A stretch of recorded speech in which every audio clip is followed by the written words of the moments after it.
നമസ്കാരം. സംസ്ഥാനത്ത് 5 വർഷത്തിനകം 10,000 മെഗാവാട്ട് വൈദ്യുതി ഉൽപ്പാദിപ്പിക്കാൻ ആണവ നിലയങ്ങൾ അനിവാര്യമെന്ന നിലപാടിൽ KSEB. സുരക്ഷിതമായ സ്മോൾ മോഡുലർ റിയാക്ടറുകൾ സ്ഥാപിക്കണമെന്നാണ് ശുപാർശ. വിവാദം ഭയന്ന് സർക്കാർ അന്തിമ തീരുമാനം എടുക്കുന്നില്ല എന്നതാണ് വസ്തുത. ഇടതുപക്ഷത്ത് പോലും ഇക്കാര്യത്തിൽ വ്യക്തത വന്നിട്ടില്ല. സർക്കാർ ആവശ്യപ്പെട്ടത് പ്രകാരം 2 മാസം മുൻപ് KSEB ഇത് സംബന്ധിച്ച് റിപ്പോർട്ട് നൽകിയിരുന്നു. തീരുമാനം വൈകുന്നതിൽ KSEBക്ക് ആശങ്കയുമുണ്ട്. എന്നാൽ ഈ വിഷയം ഉടൻ സർക്കാർ പരിഗണിക്കില്ല. തെരഞ്ഞെടുപ്പ് വർഷത്തിൽ ഇടതുമുന്നണിയിൽ വിവാദമുണ്ടാക്കാൻ മുഖ്യമന്ത്രി പിണറായി വിജയൻ ആഗ്രഹിക്കുന്നില്ല.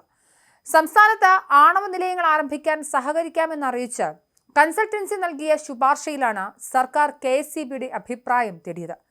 ആണവ നിലയങ്ങൾ അനിവാര്യമാണെന്നാണ് മന്ത്രി K കൃഷ്ണൻകുട്ടിയുടെ നിലപാട്. ജലവൈദ്യുതിയും പുനരുപയോഗ ഊർജ്ജ സ്രോതസ്സുകളും മാത്രം ആശ്രയിച്ച് മുന്നോട്ട് പോകാനാവില്ല.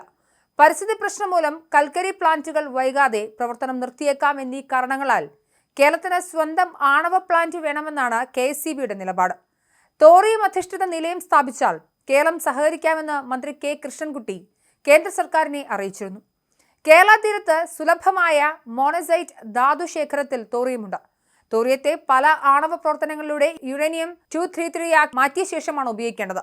തൽക്കാലം യുറേനിയം 235 ഇന്ധനമാക്കിയുള്ള നിലയം സ്ഥാപിക്കുക മാത്രമാണ് കേരളത്തിന് മുന്നിലുള്ള ഇപ്പോഴത്തെ മാർഗം.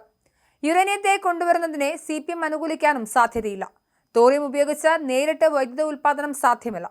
ഹരിതഗൃഹവാതകങ്ങൾ പുറത്തുവിടാത്തതിനാൽ ശുദ്ധമായ ഊർജ്ജരൂപമായാണ് തോറിയത്തെ പരിഗണിക്കുന്നത്.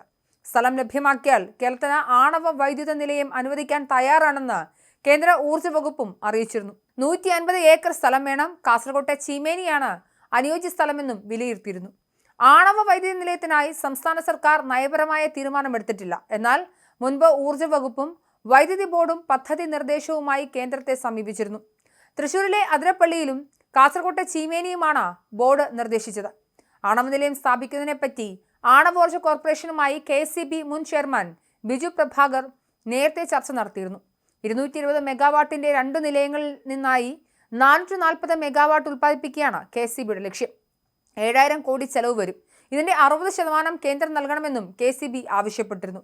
അംഗീകാരമായാൽ 10 വർഷം കൊണ്ട് പദ്ധതി പൂർത്തിയാക്കാമെന്നാണ് കണക്കുകൂട്ടൽ. ദിവസം 70 ദശലക്ഷം യൂണിറ്റാണ് കേരളത്തിന്റെ ശരാശരി വൈദ്യുതി ഉപയോഗം. ഇതിൽ 20 ദശലക്ഷം യൂണിറ്റ് മാത്രമാണ് ജലവൈദ്യുതിയിലൂടെ കണ്ടെത്തുന്നത്. ബാക്കി മറ്റ് മാർഗങ്ങളിലൂടെ കണ്ടെത്തുകയാണ് KSEB നിലവിൽ ചെയ്യുന്നത്.